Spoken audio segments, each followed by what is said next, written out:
I was brushing my teeth the night everything changed. It was December 1st, the kind of cold winter evening that smelled like freezing air and distant chimney smoke. My bathroom mirror was fogged from the shower, and my phone was buzzing on the sink from a message I hadn't checked yet. I didn't think much of it. Probably a coworker asking about shift coverage, or one of the neighbors in my building complaining about the water pressure again. But when I finally picked up the phone and saw the sender, Mom, something in my stomach tightened. Her text read, "Money's tight this month, no Christmas this year, we're keeping it simple at home."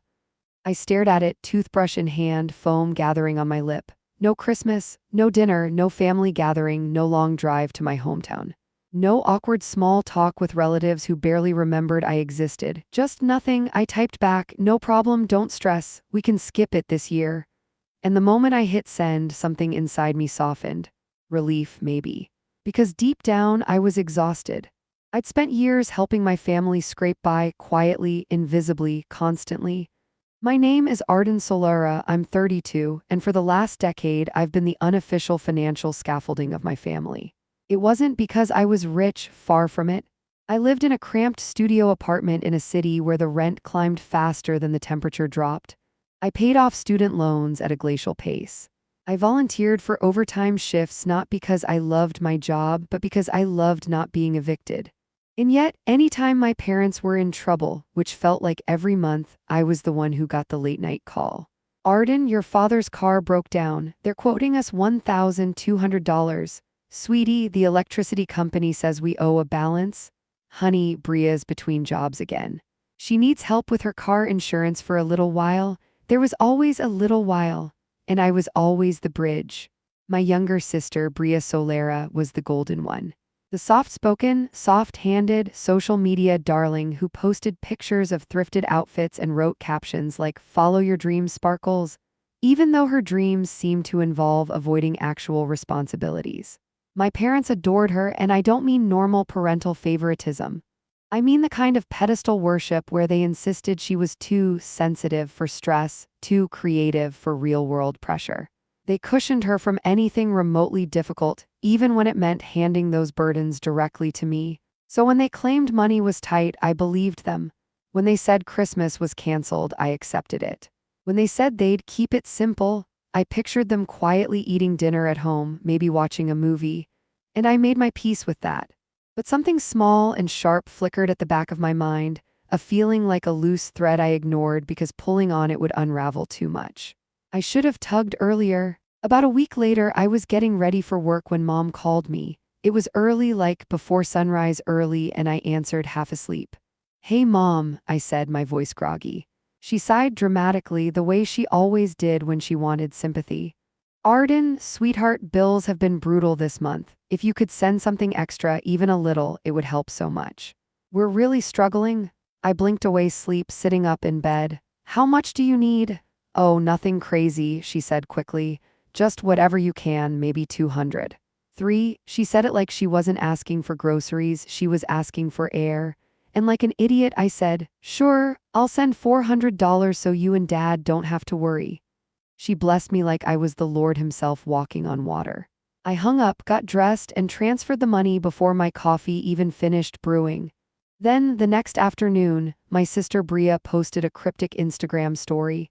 It was a boomerang of fancy shopping bags from high-end stores. Designer brands, glittery packaging, her freshly manicured nails tapping the handles. The caption said, "Christmas is about to go crazy, smiling Christmas, no faces, no location, nothing technically incriminating." But my stomach did that uneasy flip again, the kind that says, something here doesn't add up. I tried to dismiss it, tried to tell myself I was overthinking. I wasn't. Christmas Eve arrived like a heavy curtain falling over a stage, quietly but final. I cleaned my apartment the way people do when they have nothing else to do. I microwaved a single-serve mac and cheese, sat on my couch with a blanket wrapped around me, and turned on a classic holiday movie I'd seen too many times. There's a specific ache that comes with spending the holidays alone. It presses against your ribs like a weight you can't shift. But I did what I always did, endured silently without making it a big deal. I told myself it was fine. That I'd rather be alone than be a financial mule. That maybe quiet wasn't such a bad thing, and then at 10:43 p.m. my phone buzzed. Mateo is live. Mateo, my cousin. The goofball who loved live streaming random family events. The guy who once went live from inside a Walmart because he thought the Christmas sweater aisle was cinematic. I tapped the notification casually. A moment later, my entire world tilted. The party revealed the first thing I saw was a giant Christmas tree, bigger and fuller than any tree my family had ever bought. The lights glowed perfectly. The ornaments looked coordinated like someone hired a decorator. Then the camera swung around and I saw a full crowd of relatives, a lavish buffet with catering trays, a DJ set up in the corner pumping out holiday remixes, garlands strung across the ceiling, mountains of wrapped gifts. My breath caught. And then there they were, my parents, smiling, laughing, wearing matching red and green Christmas sweaters like they were hosting a Hallmark movie special. And they looked anything but broke. Mom clinked a glass of sparkling cider with Aunt Renee. Dad slapped Uncle Charlie on the back, saying, "This year was tough, but family pulled together and made this happen." The irony burned. Then the camera panned to my sister Bria. She was kneeling on the floor, unwrapping a brand new MacBook, tears streaming down her face in influencer-level dramatics. "Oh my God, you guys," she squealed. "You did too much," the caption on the live stream read. "So grateful to be with family tonight, red heart wrapped gift family." A curious word choice considering I was apparently blocked from commenting. My heart slowed. My hands went cold. My chest tightened like a vice. I whispered to myself, barely audible, "Money's tight, huh?" It didn't hurt all at once. The pain arrived in waves, slow and suffocating. And then my phone dinged again, a notification from my bank. Large charge approved, Goldcrest Events, $3,000. My vision blurred for a second. Goldcrest Events? The biggest, most expensive catering company in their city. I clicked the notification and felt my pulse spike. Because that charge and all the others were draining from the joint emergency account I had opened years ago. The one I funded. Alone, I scrolled through the list.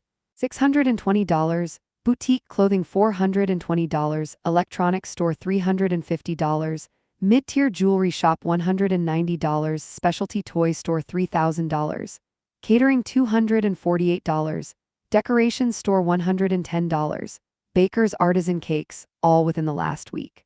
All in my parents' city, all from the account meant for medical emergencies, unexpected crises, real danger, not a Christmas spectacle they lied about. A slow, icy realization tightened around me.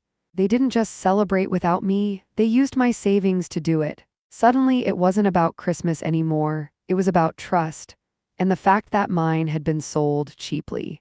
People assume anger is loud, screaming, smashing things, sending long, furious texts, but mine was cold, silent, focused, surgical. I didn't call, didn't cry, didn't send a single message. I went into administration mode. First, I screenshotted everything. The money's tight text, the catering charges, the live stream of the party, the MacBook reveal, every transfer I'd made in the last year, every bill paid from my account, every emergency top up. Then I logged into every system I financially supported. My parents' phone plan, their utilities, their insurance, the emergency account, deposits, the random auto payments I shouldn't have been covering, and I scheduled all of them to end on January 1st. No warnings, no explanations. Just timelines drying up. It felt like unclenching a fist I'd been holding for 10 years. 2 days after Christmas, Mom called me. I answered because I wanted to hear her tone, whether guilt seeped through, whether she'd confess, whether the lie had eaten her alive. She sounded cheerful. "Oh, honey, did you see the pictures? It was all very last minute. You know how the family gets when someone volunteers to host." A lie on top of a lie. Dad chimed in, his voice too stern to be casual. "And since you're doing okay financially, we wanted to talk about helping Bria with her credit card debt. She put some of the Christmas stuff on it to make the holiday special for everyone." I held the phone away from my face and stared at the ceiling. I nearly laughed, not from humor but disbelief. They were shameless. I forced my voice calm. "Why don't we do a family video call tonight?" I said, "all 4 of us. I'll explain exactly what support I can provide moving forward." I heard the excitement burst through the phone. They thought I was about to save them. Again. "Perfect," Mom chirped. About time, Dad muttered. Bria giggled in the background. My lips tightened into something that wasn't quite a smile. They had no idea. That night I sat in front of my laptop, hair pulled back, face steady, all my tabs open and ready. They joined one by one, Mom smiling too hard, Dad looking impatient, Bria filing her nails. Before anyone spoke, I shared my screen. Bank statements filled the display. Their faces froze. Then, the money's tight text, the catering charge, the livestream screenshot, the MacBook moment, every emergency transfer, every auto payment. I spoke slowly, clearly. You told me Christmas was canceled because you had no money. You used my emergency savings to fund a party you hid from me. You lied to get more money out of me. And you let everyone think you paid for it yourselves. Mom sputtered first. It was all last minute, Dad jumped in. We were going to invite you, Bria rolled her eyes. You're being dramatic, Arden. You should be happy Mom and Dad finally had a good Christmas. My jaw tightened. You didn't just cancel Christmas, I said softly. You bought a party with my trust. Silence crashed through the call. I continued. The emergency account is closed. All auto payments end next month. From now on, any help you need will be one-time, transparent, and in writing. Dad exploded.